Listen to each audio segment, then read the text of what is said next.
This is the sub pump pit extension that I built. It's 15.5 inches up from the ground.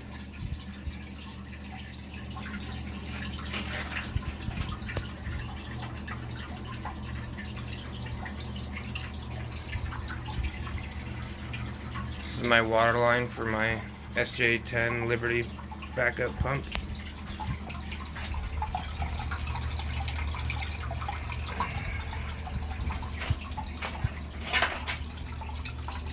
The float on these things are awesome. That's it right there. The water just literally rises it. It turns on, it starts bringing the water out. This is the Watchdog battery backup.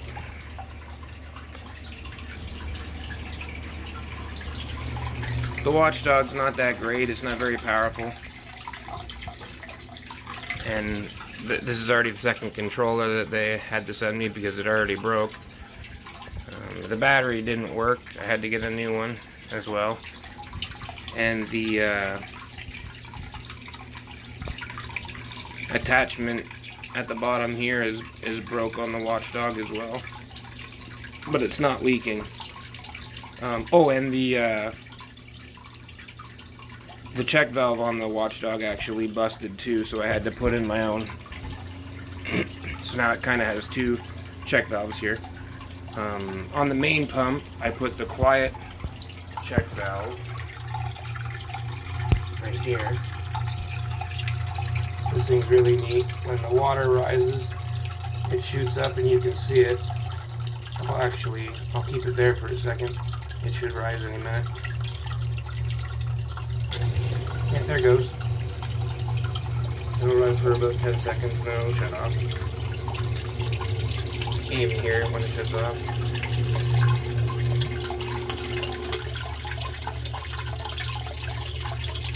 It's already done. The water coming in is real fast. We had a great big storm yesterday, and now all the water is coming into my yard. Well, my yard looks dry, but I mean, my pit's lower than everybody else's beside me. My house is lower. That's why I built this wall here. I formed it up, poured it. I have Tapcons drilled in the center of these walls. Before I actually formed it, I drilled Tapcons all the way around so the cement had something to grab onto. And I put rebar in as well. This gives it a little bit more time if it does come up. Before, the old owners actually had the weeping tiles. There's your weeping tiles there, and where the water's coming in. Had the weeping tiles used as part of your sub pump pit. So what would happen is the water would rise, it would go through the weeping tiles, it would fill up the weeping tiles about 3/4 of the way up, and then the pump would turn on. Since then, I have actually dropped the pit. Or sorry, not the pit, but I dropped the pumps. I dropped it downward so that there's no water left in the weeping tiles. I actually quieted the sound of the water coming in by putting bricks underneath it. You can see it here. But as of right now, there's just too much water in, so it's still too loud. But when it's not a regular storm, because I have water coming in 24 hours, 7 days a week, and you could hear it upstairs, but you can't hear it now with the brick there. Unfortunately, after it rains, you can hear it because it's just a massive amount of water, but that's a very rare occasion. The check valve was here when I moved in, and it was actually this one down here. And what would happen is the sub pump would shut off, and every time it would shut off, there would be leftover water from the check valve, so right about here, and it would shoot down here and here, and it would actually leak back into the pump. So it would go into the Watchdog pump, and it would go into the Liberty pump 457. The 457 is actually a great pump. I haven't had any problems with it. It runs like a champ. It's really powerful. As you can see, when it does turn on, it takes the water out of here really fast. I also took larger bricks because there were,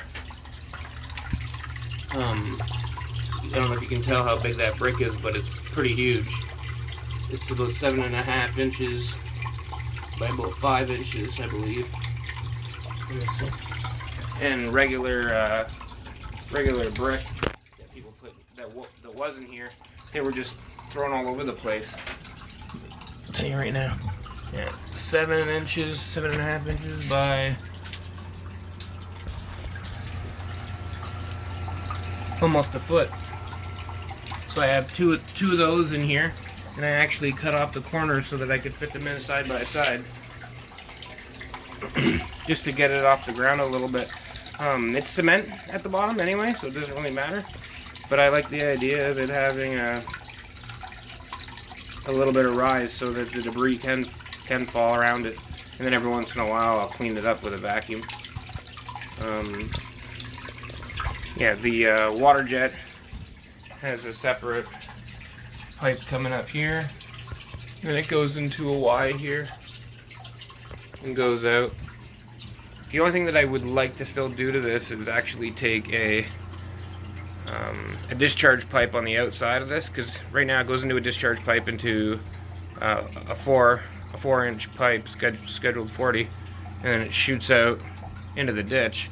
But if the ditch ever backs up, it's good to have a pipe sticking up so that it can actually shoot out onto the ground instead of the ditch if the ditch gets completely backed up.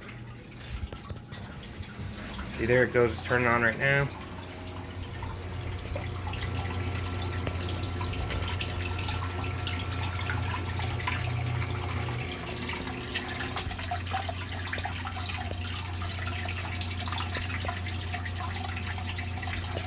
I have so much water, I should actually turn it into an energy source. Should make some sort of generator.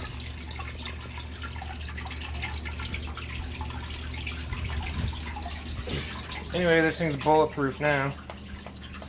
After I was done pouring it, I actually took, which is probably unnecessary, but I put hydraulic cement all the way around it. And I put hydraulic cement on the inside of it too. Now I actually have the ability to put a lid on it. Before I couldn't, right? Because of the Liberty SJ10 pump. Because look how high it is. And then it has all this stuff here. So if I put a lid on, it would actually cut the ability for the float to lift because of where it's stationed.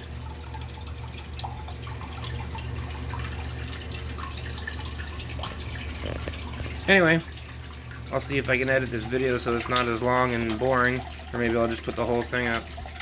But if you have any questions, just ask. Oh, I also put this was already here, shut off valve, but it wasn't very good, so I ended up putting the SharkBite shut off valve on it. Thing works way better. Anyway, if you have any questions, just ask. Bye.